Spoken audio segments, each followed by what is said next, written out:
আল্লাহ রাব্বুল আলামিনের দিকে প্রত্যাবর্তনের জন্যই রমজান মাসটা আমাদের কাছে আসে। কারণ সারা বছর আমরা বিভিন্ন দিকে ছন্নছাড়া হয়ে যাই। একটা আছে ঘর, এই ঘরের মধ্যে অনেক মানুষ আছে, এই মানুষগুলো বিভিন্ন দিকে ছুটে চলে গেছে, তাদেরকে ঘরে ফিরিয়ে আনতে হবে। তো ফিরিয়ে আনার মৌসুমটা হচ্ছে রমজান। এটা না খেয়ে থাকার মৌসুম না, পানি পান না করার মৌসুম না, এটা স্ত্রী সহবাস করবো না এটার জন্য রমজান নয়। এটা আমাদের একটা রেগুলেশনস, রুলস, আল্লাহর পক্ষ থেকে দেয়া একটা রেগুলেশনস। এটা কিন্তু মূল উদ্দেশ্য না। আল্লাহ পাক কিন্তু এই উদ্দেশ্যে রমজান নাজিল করেন নাই বা আমাদেরকে দেন নাই যে আমরা শুধু খাবো না, পান করবো না, স্ত্রী সহবাস করবো না। উদ্দেশ্যটা আল্লাহ পাক আয়াতের শেষে বলেছেন লাআল্লাকুম তাত্তাকুন, যাতে করে তোমরা তাকওয়া অবলম্বন করতে। আর এটা শুধু একদিন এক মাসের কোনো ট্রেনিং সেশন না, এটা বছর জুড়ে যেন থাকে, সারা জীবন জুড়ে যেন থাকে। এই জন্যই বেসিক্যালি রমাদান আসে। এই যে আজকে 6 বা 7 রমজান চলছে, আমরা কতজন ফিকির করেছি যে আসলে রমাদান কি জন্য আসছে? আল্লাহ পাক যে আমাকে রমাদানটা দিলেন, আমি তো সৌভাগ্যবান। রমাদানটা আসলো কেন? এটা কেন দিলেন আল্লাহ? কেন না খেয়ে থাকতে হবে আমাকে? কেন আমাকে পানি পান না করে থাকতে হবে? কেন আমি স্ত্রী সহবাস করবো না? স্ত্রী তো আমার জন্য হালাল। হালাল স্ত্রী আল্লাহ পাকের জন্য ছেড়ে দিচ্ছি, আবার সেই রোজা রেখেই হারাম মেয়েদের সাথে সম্পর্ক। হালাল খাবার আমরা ছেড়ে দিচ্ছি, হালাল খাবার ছেড়ে দিলাম, অথচ অর্থনৈতিক জীবনে, ব্যবসায়িক জীবনে গিয়ে দেখেন সুদ, ঘুষ, দুর্নীতি আর করাপশন। হালাল পানি ছেড়ে দিলাম, এদিকে দেখেন মাদক, জিনা, ব্যভিচার, পরকিয়া, গীবত, তহমত, এগুলো ছাড়তে পারছি না। আসলে কেন এগুলো ছাড়তে বলা হচ্ছে? পানি, খাবার এবং স্ত্রী সহবাস, একটা আপনাকে সবর এর ইমতিহান দেওয়া হচ্ছে, তাকওয়ার একটা প্রশিক্ষণ দেওয়া হচ্ছে। এটা এক একটা, শুধু একটা বিষয় নয়, একটা মূলনীতি যে খাবার ছেড়ে দিচ্ছ মানে কি? আল্লাহর ভয়ে তুমি হালালও ছেড়ে দিচ্ছ, তাহলে আল্লাহর ভয়ে হারামে কিভাবে তুমি লিপ্ত হতে পারো? যে আল্লাহর ভয়ে তুমি হালাল ছেড়ে দিলা, সে আল্লাহকে ভয় না করে হারাম কেমন করে ছাড়তে পারো? মানে হারামে কিভাবে লিপ্ত হতে পারো? বিষয়টা হচ্ছে এই, যে আল্লাহর ভয়ে আমি হালাল খাবার ছেড়ে দিলাম, সেই আল্লাহর ভয়ে কেন আমি হারাম ছাড়বো না? লজিকটা কি? এটা মেক সেন্স না? যে আল্লাহ পাকের ভয়ে আমি হালাল ছেড়ে দিলাম, হালাল খাবার ছেড়ে দিলাম, তাহলে কেন আমি আল্লাহর ভয়ে হারাম ছাড়বো না? যে আল্লাহর ভয়ে আমি পানি ছেড়ে দিচ্ছি, পানি ছাড়া মানুষ বাঁচেই না, তো সেই আল্লাহর ভয়ে আমি কেন আমার নফসের প্রবৃত্তিগুলো ছাড়তে পারবো না? আমি হারামগুলো কেন ছাড়তে পারবো না? যে আল্লাহর ভয়ে আমি হালাল স্ত্রী ছেড়ে দিলাম, তো সেই আল্লাহকে কি আমি তখন ভয় করি না যখন আমি হারাম মেয়েদের সাথে সম্পর্ক করি?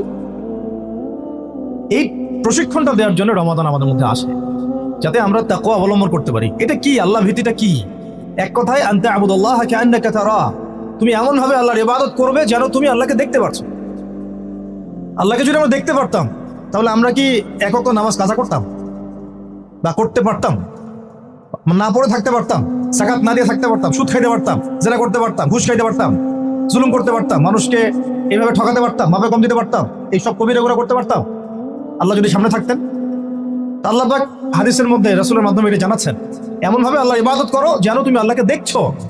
ওয়া ইল্লাম তাকুন তারাহু ফাইন্নাহু ইয়ারাক, তুমি যদি আল্লাহকে দেখতে না পারো, জেনে রাখবা আল্লাহ তোমাকে দেখছেন। এটা হলো ইহসান, এর সাথে তাকওয়া সম্পৃক্ত। মানুষের ভাষা, মানুষের রং, মানুষের বংশ, এগুলো আল্লাহ পাকের কাছে মর্যাদার মানদণ্ড নয়। ইল্লা তাকওয়া, শুধু তাকওয়াই। ইন্না আকরামাকুম ইনদাল্লাহি আতকাকুম, তোমাদের মধ্যে সবচেয়ে আকরাম ব্যক্তি আল্লাহর কাছে সেই যে ব্যক্তি আল্লাহ পাকের কাছে অনেক বেশি মুত্তাকি, পরহেজগার। এবং এটা বাহ্যিকভাবে লেবাস, পোশাক, দাড়ি টুপি দিয়ে বোঝা যায় না। এটা থাকে আত-তাকওয়া হা হুনা, কলিজার মধ্যে থাকে। আমার দাড়ি টুপি, জুব্বা, পাগড়ি দেখে আপনি বলতে পারবেন না যে আমি খুব মুত্তাকি মানুষ। এটা বলার কোনো সুযোগই নাই। আপনি ধারণা করতে পারেন সর্বোচ্চ হতে পারে মানুষটা ভালো, কিন্তু সে কতটুকু ভালো, কতটুকু মুত্তাকি, এটা আল্লাহ ছাড়া কেউ জানেন না। আর এই রমজানে কি হয়েছে? কেন রমজানে এত এত করে আমরা আয়োজন করছি, সাওম রাখছি, যাকাত দিচ্ছি, তারাবি পড়ছি? আসলে খাসিয়াত কি? রমজানের খাসিয়াতটা কি? খাসিয়াত হচ্ছে এই মাসে কোরআন নাজিল হয়েছে। সুবহানাল্লাহ। যদি কোরআন শাবানে নাজিল হতো, হয়তো শাবানের 1 মাস আমরা রোজা রাখতাম, কিন্তু কোরআন নাজিল হয়েছে রমাদানে, লাইলাতুল কদরে। ইন্না আনজালনাহু ফি লাইলাতুল কদর, এটা 1000 মাসের চাইতেও উত্তম। ফেরেশতাগণ নেমে আসেন, জিবরাইল আলাইহিস সালাম নেমে আসেন, সালাম, শান্তি বর্ষিত হতে থাকে। এটা রমাদানের শেষ দশকে আছে। এই রমাদানে কোরআন নাজিল হয়েছে। কি উদ্দেশ্যে কোরআন নাজিল হয়েছে? 40 দিন পড়ার জন্য, নিশ্চয়ই 3 দিনের দিন পড়ার জন্য, বছরে একবার খোলার জন্য, সারা বছর ধুলায় পড়ে থাকবে আমার মেসের উপরে, এই জন্যে। আর আপনারা বুকে হাত দিয়ে বলেন তো কতজন মানুষ আছেন এখানে বা এই ওয়াজ যারা শুনবেন, নসিহত যারা শুনবেন, কতজন মানুষ আছে যারা ডেইলি কোরআন খুলে বাংলাদেশের মাটিতে? এই বাংলাদেশের 90% মুসলিমের দেশে কতজন মুসলিম আছেন যারা ডেইলি কোরআন খুলে দেখেন? অন্তত খুলে দেখেন একবার, অন্তত খুলে দেখেন একবার। কতজন কোরআন, মানে কতটা বাড়ি আছে বাংলাদেশে যে বাড়িগুলোতে কোরআন পরিষ্কার পরিচ্ছন্ন আছে, ধুলো পড়ে যায় নাই? কয়টা বাড়ি পাবেন? বহু বাড়ি দেখবেন কোরআন পড়ে আছে উপরে ধুলায় ভর্তি। কোরআনের উপর ধুলা পড়েছে মানে কি জানেন? তার দিনের উপরই ধুলা পড়ে গেছে, তার কলমের উপরই ধুলা পড়ে গেছে, তার দুনিয়া হালাক আখিরাত হালাক, ইল্লা মাশাআল্লাহ, ইল্লা মাশাআল্লাহ। আর আরো তো স্ট্রং ওয়ার্ডে গেলামই না যে কোরআন কত পার্সেন্ট মানুষ পড়তে পারে সেটা জরিপ করে দেখেন। 90% মুসলিমের দেশ, শিক্ষা বিভাগে কোরআন নাই। আপনারা 20 বছর পড়াশোনা করছেন, কোরআন আপনারা পড়েন নাই, আপনাদেরকে পড়ানো হয় নাই, ইভেন কোরআনের তাজবিদও শেখানো হয় নাই। কিসের শিক্ষা এটা? তাও শিক্ষা মানেটা কি আসলে? আমাকে বলেন তো, শিক্ষা মানে কি? What is the definition of education? এডুকেশনের সংজ্ঞাটা কি আসলে? শিক্ষার সংজ্ঞাটা কি? শিক্ষার সংজ্ঞা যদি হয় একটা কৌশল শেখা যেটা দিয়ে আমি রিজিক অর্জন করে খাবো, রুজি অর্জন করে খাবো, তাহলে এটাকে তো শিক্ষা বলা যাচ্ছে না। এটা হচ্ছে আপনার দক্ষতা। এটা কি আপনার দক্ষতা? তাহলে এটার নাম শিক্ষা দিচ্ছেন কেন? পুরো শিক্ষা সিস্টেম আমাদেরকে দিন বিবর্জিত করে ফেললো। না এখানে কোরআন আছে, না তাফসীর আছে, না আরবি ভাষা আছে, না আরবি ব্যাকরণ আছে, আর না সিরাত আছে, আর না হাদিস আছে, আর না আকীদা আছে, আর না উসুল আছে।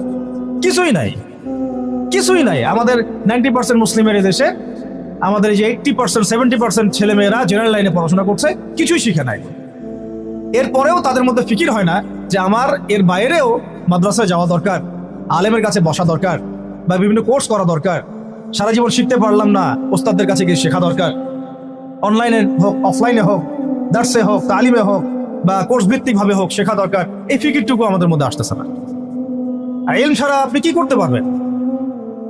একটা বিষয় সম্পর্কে যদি আপনি নাই বা জানেন, সেটা প্রতিষ্ঠাই বা করবেন কিভাবে? যে বিষয়টা সম্পর্কে আপনার কোনো জ্ঞান নাই, সেটা কিভাবে আপনি প্রতিষ্ঠা করবেন? কিভাবে তার উপর আমল করবেন? কিভাবে সেই দাওয়াত মানুষকে দিবেন? আমি ধরেন একজন ডক্টর নই, কখনো মেডিকেল সায়েন্স পড়ি নাই, আমি কি চিকিৎসা করতে পারবো? আমি যদি একটা চেম্বার খুলে বসি, আপনি কি আমার কাছে আসবেন রুগী দেখাতে? Common sense. তা আমরা সবাই চাই আল্লাহর জমিন, আল্লাহর দিন কায়েম হোক, মানুষ ইসলামের ছায়াতলে আসুক, দাওয়াতের কাজ আমরা করি, আমরা সৎ কাজে আদেশ করি, অসৎ কাজে নিষেধ করি, সমস্ত জাহালাতগুলো সমাজ থেকে দূর হয়ে যাক। জাহালাত দিয়ে সমাজটা ভর্তি হয়ে গেছে, দুর্নীতি হচ্ছে, খুন খারাপি হচ্ছে, গুম হচ্ছে, ক্রসফায়ার হচ্ছে, শিশুকে পর্যন্ত করা হচ্ছে, ছড়ানো হচ্ছে, আল্লাহর জমিনে আল্লাহকে গালি দেওয়া হচ্ছে, আল্লাহর জমিনে তার রাসূলকে গালি দেওয়া হচ্ছে। জাহালাতগুলো লিস্ট করলে তো কিয়ামত নেমে আসবে আমাদের উপরে। জাহালাতগুলো লিস্ট করলে, আর যদি একটা একটা করে ধরে আল্লাহ পাক শাস্তি দেওয়া শুরু করেন, তাহলে কিয়ামত নেমে আসবে আজকে বাংলাদেশের মাটিতে। এগুলো দূর করতে হলে তো আমাকে জানতে হবে কোনটা জাহালাত, এর সমাধান কি। এর সমাধানগুলো বের করার জন্য আমাদের পথ পদ্ধতি কি হওয়া উচিত, পদক্ষেপ কি হওয়া উচিত, এই ফিকিরটা আমাদের মধ্যে আসা উচিত। আমরা যদি এখন পর্যন্ত এই বিষয়গুলো মূল্যায়ন করতে ব্যর্থ হই, আজকে থেকে আগামী 20 বছর পরে আপনি, আমি, আমরা বিছানায় শুয়ে শুয়ে মৃত্যুর অপেক্ষা করতে থাকবো আর পস্তাইতে থাকবো, কাশ যদি যুবক বয়সে এই বুঝটা আমার মধ্যে আসতো আর আমি বুঝতাম আর দিনের জন্য কিছু করতে পারতাম। এতটুকু আজকের জন্য যথেষ্ট। আমরা ফিকির করি আমাদের জীবনের উদ্দেশ্য কি, লক্ষ্য কি, কেন দুনিয়াতে আসছি, কোথায় যাব, যাওয়ার পরে আমার কি হবে। যদি আমি দুনিয়া এবং আখিরাতে সফল হতে চাই, তাহলে ইসলাম ছাড়া অন্য কোনো রাস্তা নাই। যদি তাই হয়, তাহলে ইসলাম সম্পর্কে আমি জানি কতটুকু, আমার জ্ঞান কতটুকু আছে? জ্ঞান নাই, আমি শিখতে পারি নাই, স্কুল শিখাই নাই, কলেজ শিখাই নাই। আমার কি এই অজুহাতগুলো আল্লাহর সামনে চলবে কি চলবে না? টিকবে না। উত্তর কি? টিকবে না। যদি না টিকে, তাহলে আমাকে যে আল্লাহ পাক এখন শোনার তৌফিক দিলেন, এখন জানার তৌফিক দিলেন, এখন থেকে আমার পরিকল্পনা কি হওয়া উচিত, আমি কি করতে চাই, আমার পরিকল্পনা কি, আমার লক্ষ্য কি, আমার উদ্দেশ্য কি, দুনিয়া কি আমার লক্ষ্য না জরুরত, বাকিগুলো কি আমার লক্ষ্য না জরুরত, প্রয়োজন, এটাও আপনাকে বুঝতে হবে। এবং যদি আপনি বুঝে ফেলেন, হ্যাঁ সত্য মিথ্যা চিনে ফেলেন, আপনার লক্ষ্য উদ্দেশ্য চিনে ফেলেন, তাহলে আপনি নিজেই ছুটে আসবেন, আপনি নিজেই ছুটে আসবেন আলেমের দরবারে, ওস্তাদদের দরবারে। আপনি অস্থির হয়ে যাবেন কোথায় দিন পাওয়া যায়, কোথায় এলেম পাওয়া যায়, কোথায় কোরআন শেখা যায়, কোথায় সুন্নাহ শেখা যায়, কোথায় হাদিস শিখবো, কোথায় দিনের কাজ করব, কিভাবে করব, কাদের সাথে থাকবো। এই তারা আপনাকে হকের পথে নিয়ে আসবেন। আর এই তাড়না যদি না থাকে, আর যদি আমরা হেলায় খেলায় সময় নষ্ট করতে থাকি, আর যদি মনে করি যে না এই দায়িত্ব আমার না, অন্যরা করবে, আর যদি মনে করি যে না সবাই হালাক হয়ে যাক, আমি তো ঠিক আছি, তাহলে জেনে রাখবেন আজকে থেকে 5-10 বছর 20 বছর পরে এমন আফসোস আমাদেরকে করতে হবে যে যখন আফসোস করে আর কোনো লাভ হবে না, বেশক কোনো লাভ হবে না। আর যদি ওই আফসোসেরও সুযোগ আল্লাহ না দিয়ে তার আগেই মৃত্যু দিয়ে দেন, তাহলে তো আর দুনিয়াতে দ্বিতীয়বার ফিরে আসারও কোনো সুযোগ নেই। অতএব যুবক ভাই, আপনাদেরকে মানে স্ট্রংলি বিষয়গুলো আমি নসিহত করছি, চেষ্টা করছি যে অনতিবিলম্বে রমাজানের এই হক আদায়ের চেষ্টা করেন, কোরআনের কাছে আসার চেষ্টা করেন। রমাজান সেই মাস যেই মাসে কোরআন নাযিল হয়েছে। এই মাসে যদি কোরআন শিখতে না পারি, ইলম শিখতে না পারি, ওলামায়ে কেরামদের সোহবতে না আসি, ঐক্যবদ্ধ হতে না পারি, সমাজের জাহালাতগুলো চিহ্নিত করতে না পারি, দাওয়াতের মাধ্যমে, তাবলীগের মাধ্যমে, প্রতিবাদের মাধ্যমে যদি এগুলোকে আমরা বন্ধ করতে না পারি, তাহলে বাংলার 90% সংখ্যাগরিষ্ঠ মুসলিমের দেশেও আমরা কোনোদিনও স্বাধীন হতে পারব না। বরং আমাদের